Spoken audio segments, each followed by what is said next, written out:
आजचा आपला विषय आहे दशांशामुळे समृद्धी, प्रॉस्पेरिटी थ्रू टायथिंग. आणि ह्या मालिकेचं नाव आहे देवाच्या वचनाच्या भूमीतून चालताना. आणि ह्या मालिकेत आपण ख्रिस्तामध्ये आपल्याला कोणतं वतन त्याने राखून ठेवलेलं आहे, ते किती अमर्यादित आहे, किती अफाट आहे, हे आपण पाहत आहोत की त्याच्या वचनाच्याद्वारे की ह्या आयुष्यात आणि येणाऱ्या आयुष्यात लागणारं सर्व काही त्याने आपल्याला पुरवठा करून ठेवलेला आहे. आता मागील संदेशात आपण पाहिलं की समृद्धीविषयीची जे देवाची योजना आपल्या जीवनासाठी आहे, त्याच्यामध्ये समृद्धी ही केवळ आर्थिकच नाही, शारीरिकच नव्हे, तर टोटल किंवा सर्व जे काही त्याच्यामध्ये सर्व गोष्टींचा समाविष्ट आहे. आणि त्याबद्दलचा शास्त्रभाग आपण पाहिला, स्तोत्र 1 आणि वचन 1 ते 3, की जे सर्वसामान्यासाठी समृद्धी उपलब्ध आहे. परंतु आज आपण त्याच्या वचनातून हे पाहणार आहोत की जे देवाचे वचन आशीर्वादाचे किंवा समृद्धीचे आहे, त्याच्याबरोबर एक अट देखील जोडलेली आहे. आणि ती अट कोणती ते आपण पाहूया. म्हणून पहिला शास्त्रभाग जो आहे तो आहे मलाकीचं पुस्तकाचा 3रा अध्याय आणि वचन 3 ते 12. मलाकी 3 आणि वचन 7 ते 12. आता ह्यापूर्वी हा शास्त्रभाग वाचण्यापूर्वी थोडासा इस्रायल लोकांचा इतिहास आपण जाणून घेऊया, याचं बॅकग्राऊंड किंवा पार्श्वभूमी काय आहे. आता मलाकी हा जुन्या काळातला शेवटचा संदेष्टा होता आणि जवळजवळ 1200 वर्षापूर्वी परमेश्वराने मोशेच्याद्वारे इस्रायल लोकांना त्याचं नियमशास्त्र दिलेलं होतं. त्यांना वतनाच्या भूमीत नेल्यानंतर त्यांच्यासाठी वतनाची भूमी होती, आपल्यासाठी या काळात वचनाची भूमी आहे. त्यांना त्या भूमीत नेणारा यहोशुवा होता, आपल्याला वचनाच्या भूमीत आशीर्वादाच्या देशात नेणारा आपला पुढारी प्रभू येशू ख्रिस्त आहे.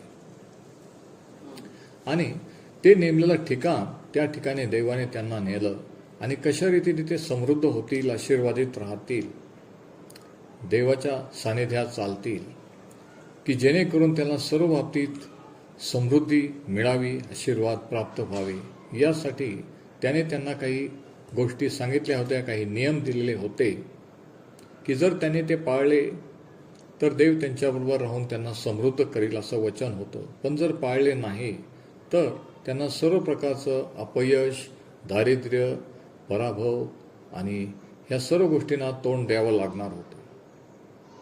तर मलाकी संदेष्टा जो 1200 वर्षापूर्वी होऊन गेला, देवाने मोशेच्याद्वारे नियमशास्त्र दिलेलं असताना असं झालं, दुर्दैवाची गोष्ट अशी की देवाचे लोक इस्रायल यांनी देवाचं नियमशास्त्र पूर्णपणे पाळलं नाही. ते देवाच्या आज्ञापालन करण्यात अपयशी ठरले आणि त्यामुळे ते पूर्ण आशीर्वादात चालू शकले नाही. आणि ज्या गोष्टीचा प्रोव्हिजन किंवा पुरवठा देवाने केलेला होता, जो त्यांच्यासाठी उपलब्ध होता, त्याचा लाभ ते घेऊ शकले नाही. आता ह्या शास्त्रभागातून आपण पाहू की कोणत्या अटीवर देवाने त्यांना वचन दिलेलं होतं आणि जर त्यांनी देवाचं ऐकलं नाही तर काय होणार होतं. जरा ऐका. मलाकीचं पुस्तकाचा 3रा अध्याय आणि वचन 7 ते 12 या ठिकाणी असं लिहिलेलं आहे, तुमच्या पूर्वजांच्या दिवसापासून तुम्ही माझे नियम अनुसरण्याचे सोडून भलतीकडे वळले आहात, ते तुम्ही पाळले नाहीत. माझ्याकडे फिरा म्हणजे मी तुमच्याकडे फिरेन. आता हे ट्रान्सलेशन हे भाषांतर जरा वेगळं आहे, तुमच्या शास्त्रात कदाचित वेगळे शब्द असतील, परंतु अर्थ तोच आहे. सेनाधीश परमेश्वर असे म्हणतो, पण तुम्ही म्हणता आम्ही कसे परत फिरावे.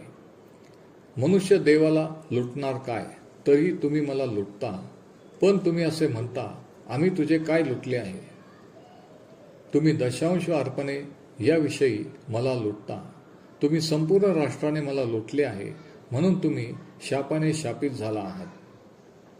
सेनाधीश परमेश्वर असे म्हणतो, माझ्या घरात अन्न असावे यासाठी तुम्ही संपूर्ण दशांश कोठारात आणा किंवा भंडारात आणा. आणि तुम्ही असे केले म्हणजे मी तुमच्यासाठी आकाशाच्या खिडक्या उघडून जागा पुरणार नाही एवढा आशीर्वाद तुमच्यावर ओतीन की नाही, याविषयी माझी प्रतीती पहा. आता मी तुम्हाला सांगतो की अख्ख्या शास्त्रात कुठंही देवाने म्हटलं नाही की माझी प्रतीती पहा. फक्त ह्या बाबतीत. म्हणजे याचा अर्थ असा की जर ही गोष्ट, जर देवाचं आज्ञापालन केलं आणि काही झालं नाही, तर त्यांनी देवाला त्यांची अर्पणे आणू नयेत. म्हणून परमेश्वर म्हणतो ह्याविषयी माझी प्रतीती पहा. आणि मग त्यांनी जर आज्ञापालन केलं तर काय होईल हे तो पुढे सांगतो. आणि खाऊन टाकणाऱ्याला मी तुमच्यासाठी धमकावीन, म्हणजे तो तुमच्या भूमीचे पीक नाश करणार नाही, तुमच्या बागेतील द्राक्षविलेंचे फळ अकाली गळणार नाही. सेनाधीश परमेश्वर असे म्हणतो, सर्व राष्ट्रे तुला सुखी म्हणतील, कारण तुमची भूमी आनंदाची होईल, असे सेनाधीश परमेश्वर म्हणतो. मलाकी 3 आणि वचनं 7 ते 12. म्हणजेच याचा अर्थ असा की देवाला प्रथम स्थान न देणे, त्याचा आदर न करणे, म्हणजे ॲक्च्युली देवाची चोरी करणे. आणि हे इस्रायल लोक, इस्रायल राष्ट्र देवाची चोरी करत होते, त्याला लुटत होते. कशा रीतीने? त्यांचा 10वा भाग उत्पन्नाचा न देण्याने, दशांशाने अर्पणे न दिले. आणि याचा परिणाम काय झाला होता की आशीर्वादाच्या ऐवजी ते शापित झालेले होते, शापग्रस्त झालेले होते. म्हणजेच याच्यावरून आपल्याला हे समजतं की जर आपण आज्ञापालन केलं तर आपण आशीर्वादात चालू, पण जर देवाचं ऐकलं नाही तर आपोआप आपण शापित होऊया. आणि म्हणून परमेश्वर म्हणतो की तुम्ही सर्व शापाने शापग्रस्त आहात, कारण तुम्ही मला लुटले आहे, अवघ्या राष्ट्राने मला ठकविले आहे. परंतु एवढंच नाही तर याच्यावर तो उपाय देखील सांगतो की तुम्ही आपला सगळा दशांश माझ्या भांडारात आणा, आणि मग आकाश कपाटे उघडून मी तुमच्यावर आशीर्वाद वर्षितो की नाही याविषयी माझी प्रतीती पहा. म्हणजे जर मी तसं केलं नाही तर तुम्ही पुन्हा मला देऊ नका, अर्पण आणि दशांश आणू नका. आता बघा, ज्यावेळेस परमेश्वर म्हणतो की आकाश कपाटे उघडीन, याचा अर्थ असा की आकाशाची किंवा स्वर्गाची कपाटं याच्यावर देवाचं नियंत्रण आहे. आपण कोणत्याही प्रकारे स्वर्गापर्यंत पोहोचू शकत नाही आणि आकाशाच्या खिडक्या उघडू शकत नाही. हे फक्त देव परमेश्वरच करू शकतो. आणि जर देवाने तसं केलं नाही तर ते होऊ शकणार नाही. पण परमेश्वर म्हणतो की तुम्ही जर एक सिंपल साधी गोष्ट करा की मी जे तुम्हाला सांगितलेलं आहे की तुमचा अवघा दशांश आणि अर्पणे माझ्या भांडारात आणा, तर मी ते करीन. मी आकाशी कपाटे उघडून तुम्हाला आशीर्वादित करेन. म्हणजे पृथ्वीवर तुम्हाला ज्या गोष्टींची गरज आहे, आवश्यकता आहे, ती मी पुरवीन. ह्या प्रकारे देवाने त्यांना ही अट दिलेली होती. आणि मग तो आणखी काय म्हणतो बघा, वचन 11, आणि खाऊन टाकणाऱ्याला मी तुमच्यासाठी धमकावीन, मग तो तुमच्या भूमीचे पीक नाश करणार नाही, तुमच्या बागेतील द्राक्षवेळेची फळ अकाली गळणार नाही, असे सेनाधीश परमेश्वर म्हणतो. म्हणजे खाऊन टाकणारा हा सैतान आहे. म्हणजे जे काही आपण कमवतो, जे काही आपण उत्पन्न करतो, जे टिकत नाही, आपल्याला त्याचा उपभोग घेता येत नाही, त्या खाऊन टाकणाऱ्याला तुम्हाला मला धमकावण्याची गरज नाही. परमेश्वर म्हणतो मी त्याला पाहून घेईल, मी त्याला धमकावेन. आणि अख्ख्या इतिहासात इस्रायल राष्ट्राचे आपण पाहतो की देवाचे लोक इस्रायल या बाबतीत अपयशी ठरले, देवाच्या अटी शर्ती पूर्ण करण्यात, पूर्ण आज्ञा पालन करण्यात, आणि म्हणून ते पूर्ण आशीर्वादात चालू शकले नाही. म्हणून पुन्हा एकदा मलाकी संदेशाच्याद्वारे परमेश्वर त्यांना आठवण करून देतो की कशा प्रकारे त्यांनी काय केलं पाहिजे की जेणेकरून ते समृद्ध होतील, आशीर्वादात राहतील. तर कोणकोणते आशीर्वाद, कोणकोणत्या प्रॉमिसेस, अभिवचनं परमेश्वर देतो जरा ऐका. पहिली गोष्टी तो म्हणतो की मी आकाश कपाटे उघडून तुमच्यावर आशीर्वाद ओतीन. आता आकाश कपाटे फक्त देवच उघडू शकतो, नाही का? दुसरी गोष्ट तो म्हणतो खाऊन टाकणाऱ्याला मी तुमच्यासाठी धमकावेन.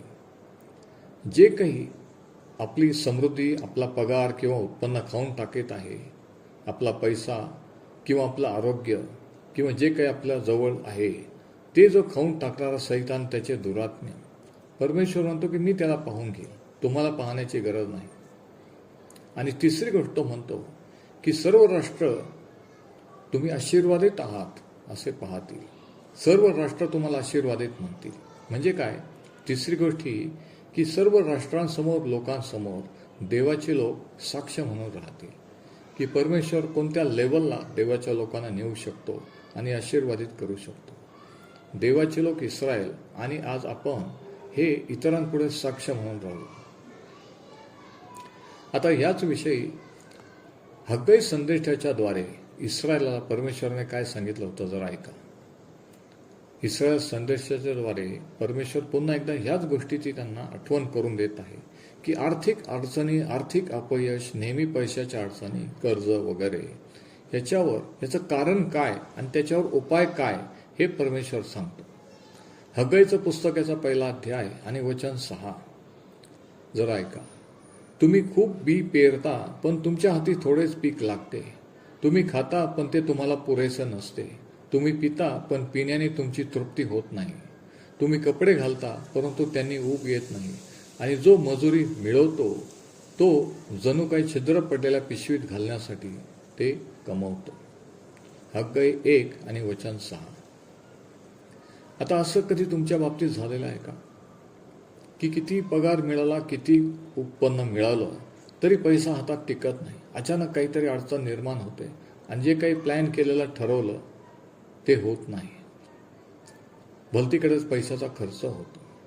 म्हणजे जसं काय आपण भोग पडलेल्या शैलीत टाकत असतो. आणि परमेश्वर असं म्हणतो याच्यावर उपाय काय? म्हणून परमेश्वर काय म्हणतो जरा ऐका. हग्गई 1 आणि वचन 7. सेनाधीश परमेश्वर असे म्हणतो, आपल्या मार्गाकडे लक्ष द्या. म्हणजे आपलं आत्मपरीक्षण करा, आपल्या मार्गाकडे लक्ष द्या. तो म्हणतो, मी तुम्हाला काय सांगितलेलं होतं, माझ्या आज्ञा काय होत्या, समृद्धीविषयी, आर्थिक समृद्धीविषयी, आज्ञापालनाविषयी. ह्याचा विचार करा की तुम्ही खरोखर आज्ञापालन करत आहात का. मी जे तुम्हाला सांगितलं ते तुम्ही करत आहात का. आणि जर नसेल तर तो काय म्हणतो बघा. हग्गई 1 आणि वचन 9.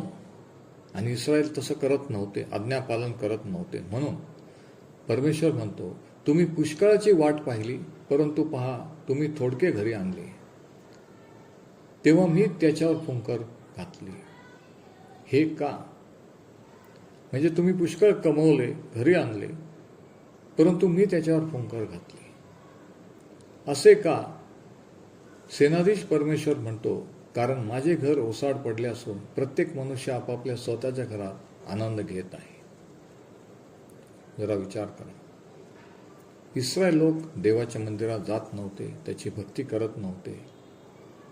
ते जगी गोष्टीत व्यस्त होते आणि मंदिरात जात नसल्यामुळे दशांश अर्पण देत नव्हते. म्हणून ही परिस्थिती आलेली होती की ते पुष्कळ कमवत होते परंतु ते टिकत नव्हते. परमेश्वर म्हणतो की मी त्याच्यावर फुंकार घातले. जरा ऐका, मी भूमीवर याचा परिणाम काय झाला बघा. परमेश्वर म्हणतो की याचं कारण आहे की देवाचे लोक अडचणीत का आहेत, त्याच्या आशीर्वादात का चालत नाही, कारण ते देवाला प्रथम स्थान देत नाहीत. आणि याचा परिणाम काय होतो? परिणाम काय झाला?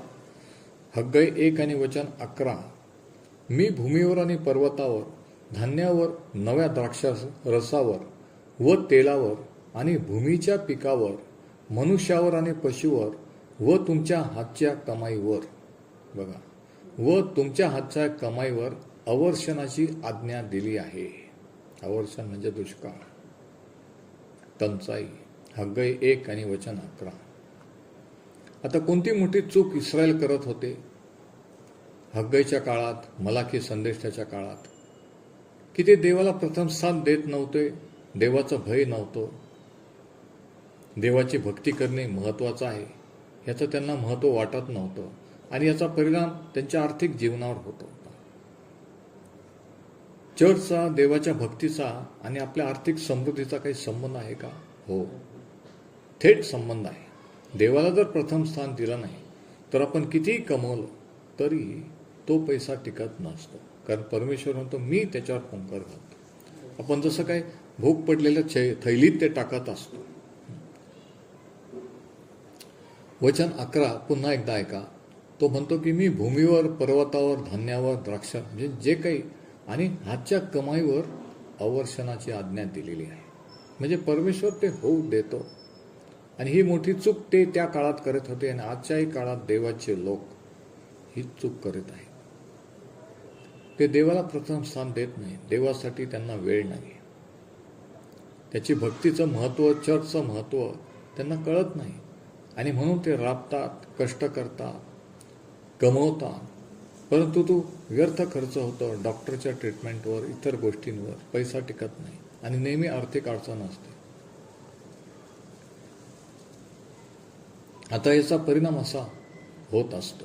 आणि म्हणून आज्ञापालन हे महत्त्वाचं आहे. आणि मग ह्याच्यावर उपाय काय? परमेश्वर सांगतो की हा उपाय देखील सांगतो. बघा, आनंदाची गोष्ट ही की परिस्थिती का उद्भवली, अडचणी का झाल्या, हे तर देवाच्या वचनात सांगितलंच आहे की अडचणी का येतात. पण त्याच्यावर उपाय देखील सांगितलेला आहे. आणि याच्यावर उपाय असा आर्थिक अडचणीवर की परमेश्वर म्हणतो की तुम्ही अवघा दशांश म्हणजे सगळा दशांश माझ्या भंडारात आणा आणि ह्याविषयी माझी प्रतीती पहा. दशांश म्हणजे 10वा भाग, आपल्या उत्पन्नाचा 10वा भाग. आणि मोशेच्या नियमशास्त्राप्रमाणे 10वा भाग उत्पन्नाचा, मग ते शेतीचा असो, पगाराचा असो, कसलाही असो, हा देवाचा आहे असं देवाने इस्रायल लोकांना सांगितलेलं होतं. आणि 10वा भाग देवाला अर्पण करणं म्हणजे देवाला प्रथम स्थान देणं. म्हणजे देव आर्थिक अडचणी, आर्थिक गरजा पुरवू शकतो, आपली काळजी घेऊ शकतो, हा विश्वास धरणे की जरी मी 10वा भाग दिला तरी मला काही कमी पडणार नाही. म्हणून परमेश्वर म्हणतो याच्यावर उपाय हा की अवघा दशांश माझ्या भंडारात आणा. म्हणजे आपले त्या काळी चर्चचं किंवा जे मोशेच्या द्वारे निवास मंडपात भक्ती करत होते त्या ठिकाणी भंडार होतं. कालांतराने मंदिर बांधलं. त्या मंदिरात पण एक स्टोर रूम किंवा एक भंडार होतं, जिथे शेती करणारे लोक पिकातला 10वा भाग देत होते. त्यात भंडारात ठेवलं जात होतं सर्व गोष्टी, पशु पक्षी. तर ते स्टोर हाऊस. आणि मग त्याच्यावर याजकांना, इतरांना ज्या अडचणी येतील त्याप्रमाणे ते त्यांना देत होते. अशा रीतीने देव त्याच्या लोकांची गरज पूर्ण करत होता. तर ही जी आज्ञा होती की 10वा भाग, ही साधी सरळ सोपी आज्ञा आहे, शास्त्राला धरून आहे, काही अवघड नाही. 10वा भाग काय असतो? जर 1000 रुपये असतील तर त्याचा 10वा भाग 100 रुपये, 10,000 असतील तर 1,000. तर 10वा भाग हा देवाचा आहे. आणि तो देवाला न देणं म्हणजे देवाची चोरी करणं. मनुष्य देवाची चोरी करेल का? हो. ते म्हटले कोणत्या बाबतीत? तो म्हणतो दशांश आणि अर्पण या बाबतीत तुम्ही माझी चोरी केलेली आहे. बघा किती सिंपल, साधी सोपी आज्ञा आहे की प्रत्येक बाबतीत आपण देवाचा आदर करणे ही देवाची इच्छा आहे. प्रथम स्थान देणं, तो आपला पुरवठा करणारा आहे, काळजी घेणार आहे, ह्यावर विश्वास ठेवून विश्वासाने देणं. आणि देणं म्हणजे आपला वेळ, आपला टॅलेंट, कला कौशल्य नव्हे तर आपला पैसा देखील. आता नीतिसूत्रे 3, 9 आणि 10 मध्ये काय लिहिले जरा ऐका. तुझ्या संपत्तीने आणि आपल्या सर्व उत्पन्नाच्या प्रथम फळाने परमेश्वरास मान दे किंवा त्याचा आदर कर. म्हणजे प्रथम फळ देवाला देणं म्हणजे आपण देवाला मान देतो, आदर करतो. आणि मग त्याचा परिणाम काय होईल? त्याने तुझी कोठारे समृद्धीने भरतील आणि तुझी पिंपे नव्या द्राक्षरसाने भरून वाहतील. एका शब्दात सांगायचे म्हणजे समृद्धी. कोणती अडचण येणार नाही. नीतिसूत्रे 3, 9 आणि 10. म्हणजे ज्यावेळेस आपण देवाला प्रथम स्थान देतो, त्याचं ऐकतो, ते देवासाठी नाही, आपल्या हितासाठी असतं, आपल्या समृद्धीसाठी असतं. आता आणखी एक पॉइंट की 10वा भाग किंवा दशांश देणं हे मोशेच्या नियमशास्त्राच्या पासून सुरू झालं असं नाही. अनेकांना असं वाटतं की नियमशास्त्रात सांगितलं दशांश, तेव्हा दशांश देणं, 10वा भाग देण्याची सुरुवात झाली. पण ॲक्च्युली जर आपण शास्त्रात पाहिलं तर आपल्याला असं दिसून येतं उत्पत्तीच्या पुस्तकात की अब्रामाने देवाला दशांश दिला. आता अब्रामाजवळ कोणतंही नियमशास्त्र नव्हतं, कोणतंही बायबल नव्हतं. पण उत्पत्ती 14 ह्या ठिकाणी आपण वाचतो वचन 18 ते 20 मध्ये की ज्यावेळेस अब्रामाला मल्कसेदेक नावाचा एक मनुष्य भेटला, जो सालेमाचा राजा होता आणि देवाचा याजकही होता. आणि काय झालं बघा, उत्पत्ती 14:18 ते 20. देवाचा याजक असलेला शालेमाचा राजा मल्कीसदेक भाकर व द्राक्षरस घेऊन अब्रामाला भेटण्यास आला. हा परस्पर देवाचा याजक होता. त्याने अब्रामाला आशीर्वाद देऊन म्हटले, अब्रामा, आकाश व पृथ्वी यांचा उत्पन्न करता परस्पर देव तुला आशीर्वाद देव. परस्पर देव ज्याने तुझे शत्रू तुझ्या हाती दिले तो धन्यवादित असतो. आणि आता ऐका, तेव्हा अब्रामाने त्याला सर्वांचा 10वा भाग दिला. अब्रामाने मल्कीसदेक याला आपल्या उत्पन्नाचा, जे काही त्याने लढाईतून लुटून आणलं, त्याचा 10वा भाग दिला.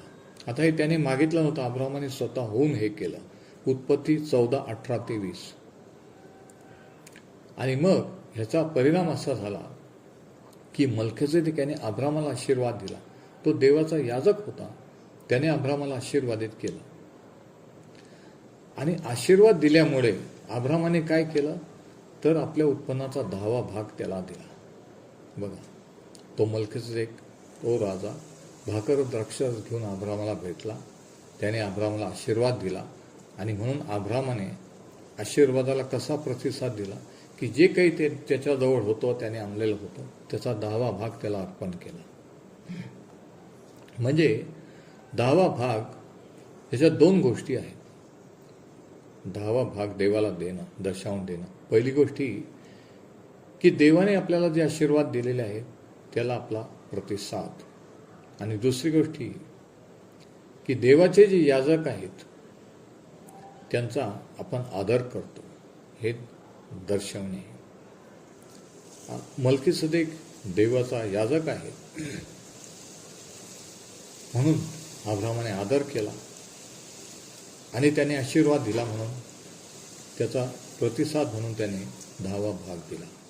म्हणजे दशांश किंवा 10वा भाग 2 गोष्टी आहेत. देवाच्या आशीर्वादाला प्रतिसाद आणि देवाच्या सेवकांचा आदर. तर पहिला उल्लेख दशांशाचा आपल्याला उत्पत्तीच्या पुस्तकात आढळतो. आणि अब्राम सर्व विश्वासधाऱ्यांचा पिता आहे. तो आपला आत्मिक पिता आहे जर आपण ख्रिस्ती विश्वासधारे आहोत तर. आणि आपण आपल्या पित्याच्या, आत्मिक पित्याच्या मार्गात चाललं पाहिजे, पावलावर पाऊल ठेवून चाललं पाहिजे, अशी देवाची आज्ञा आहे. आणि एक पाऊल, ज्या पावलावर आपण पाऊल ठेवला पाहिजे अब्रामाचे, ते म्हणजे आपल्या उत्पन्नाचा 10वा भाग देवाला देणं. आता हिब्री लोकास पत्र याच्या 7व्या अध्यायात आपल्याला असं दिसून येतं नव्या करारामध्ये. आता काही जणांना असं वाटतं की दशांश अर्पणे जुन्या करारात होते, आपण तर नव्या करारात आहोत, मग आपण द्यायला पाहिजे का? हिब्री लोकास पत्र याचा 7वा अध्यायात आपल्याला असं दिसून येतं की प्रभू येशू ख्रिस्त आपला मुख्य याजक किंवा महायाजक आहे मल्कीसदेकाच्या संप्रदायाप्रमाणे. आणि अब्रामाने मल्कीसदेकाला आपला 10वा भाग दिला. आता हिब्री लोकास पत्राचा 7वा अध्याय 6व्या वचनात मल्कीसदेकबद्दल काय म्हटलेलं आहे जरा ऐका. मल्कीसदेक लेव्यांच्या वंशजापैकी नव्हता, पण तरीही त्याने अब्रामाकडून दशांश घेतला. कारण लेव्यांना भक्तीचा आणि दशांश घेण्याचा अधिकार होता, पण मल्कीसदेक लेव्यांच्या वंशजापैकी नव्हता. तरीही त्याने अब्रामाकडून दशांश घेतला आणि ज्याला देवाकडून अभिवचन मिळाले होते त्याला त्याने आशीर्वाद दिला. म्हणजेच 10वा भाग देवाला देणं म्हणजे देवाच्या आशीर्वादाला प्रतिसाद देणं आहे. 10वा भाग देणं म्हणजे देवाचा आदर करणं, त्याला प्रथम स्थान देणं. आणि तो कुठं द्यायचा तर आपल्या भांडारात. म्हणजे आपल्याला एक मंदिर पाहिजे, चर्च पाहिजे, त्या ठिकाणी भांडार पाहिजे. आता भांडार म्हणजे स्टोर हाऊस, ज्या ठिकाणी सर्व खाद्यपदार्थ, वस्तू लागणाऱ्या ठेवल्या होत्या आणि ज्याच्या गरजाप्रमाणे पुरवठा केलेला होता. ज्या ठिकाणी आपल्याला आत्मिक अन्न मिळतं, ज्या ठिकाणी आपला पुरवठा होतो, ज्या ठिकाणी आपल्याला पेरण्यासाठी बी मिळतं, ते आपलं भांडार, ते तुमचं भांडार. जिथून तुम्हाला देवाच्या वचनाचं शिक्षण मिळतं, ज्यांच्याद्वारे तुम्ही आशीर्वादित व्हाल, ते त्या चर्च किंवा त्या मंडळीचं तुम्ही दिलं पाहिजे की ज्यांच्याद्वारे तुम्ही आशीर्वादित होता. आता काही लोकांना प्रश्न असा आहे की आमच्या गावात, आमच्या ठिकाणी चर्च मंडळी नाही, मग काय? मग ज्या सेवेच्याद्वारे, अशा प्रकारच्या सेवेच्याद्वारे तुम्ही आशीर्वादित होत असाल, त्या सेवा कार्याला देणं, ते तुमचं भांडार. जिथून तुम्हाला आत्मिक अन्न मिळतं, ते आपलं भांडार असतं. ज्या ठिकाणी आपल्याला पेरण्यासाठी बी मिळतं, जिथून आपला सोर्स आहे, जिथून आपल्याला सप्लाय होतो, ते. आणि जसं ते म्हणतात की आपण एका हॉटेलात जेवल्यानंतर तिथंच बिल देतो, नाही का? आपण दुसऱ्या हॉटेलात बिल देत नाही. जिथं आपण जेवण केलेलं असतं, तिथंच आपल्याला बिल द्यावं लागतं. तसं जिथं आपलं पुरवठा आहे, आत्मिक पुरवठा, त्याच ठिकाणी आपण आपला 10वा भाग आणि अर्पणं द्यायची असतात. तर परमेश्वर हे वचन आशीर्वादित करो. आज आपण इथेच थांबू. हा विषय सुरू राहील आणि पुढच्या आठवड्यामध्ये समृद्धीचा विषय सुरू असताना आपण आणखी एक स्पेशल आणि एक विशिष्ट मार्ग समृद्ध होण्यासाठी कोणता, ते देवाच्या वचनात पाहूया. परमेश्वर हे वचन आशीर्वादित करो.